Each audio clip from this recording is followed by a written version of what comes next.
Pira nga mga local government units din na probinsya ng Eastern Samar, unformal na nga nag-implementaran 4-day work week nga schedule epektibo kakulop Marso 9, 2026. Lakip hini ang LGU Giwan Salcedo sulat ngan Mercedes.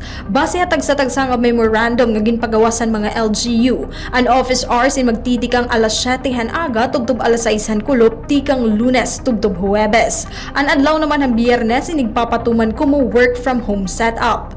Pero diri upod hini nga adjustment ang mga opisina nga naghahatag in critical nga serbisyo sugadan panlawas, seguridad ngan emergency response. Ini nga pitad insubay ha Memorandum Circular number 114 tikang ha opisina han presidente nga may panuyo maibanan ang konsumohan kuryente ngan gasolina ha mga opisina han gobyerno samtang nagpapadayon ang krisis sa presyohan lana. Magpapadayon ini nga polisiya tubtob nga waray bag-o nga kamanduan tikang ha Malacañang.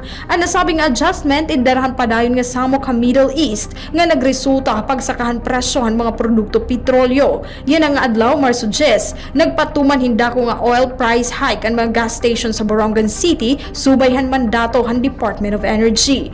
Base ha monitoring han ST News kaninan aga, ini ang naging dalagan han presyo sa syudad. Naabot sa 73.70 pesos nga din 77.80 pesos ang kada litro han diesel. Para han regular gasoline, 64.50 pesos nga dahin 71 pesos kada litro. Samtang para naman han premium o platinum, naabot hin 65.45 pesos nga din 70.80 pesos kada litro. Bisan kung posible pa nga mag-umento ang presyo ha mga masunod nga adlaw, nagpahimat ngon ang gobyerno ha publiko nga likyan and panic buying. Ginsisigurohan mga otoridad nga may ada igo nga supplyhan lana nga iba pa nga mga importante nga papliton ha merkado. Ginklaro gihapon ng gobyerno nga istrikto nga igindidiri ang hoarding o ang pagsingabot han sitwasyon para magganansya hin sobra. Ang bisan hinoo nga madakpan nga nagtatalapas sin maatubang hin pinalidad ngan posible pa nga ipasarado ang negosyo.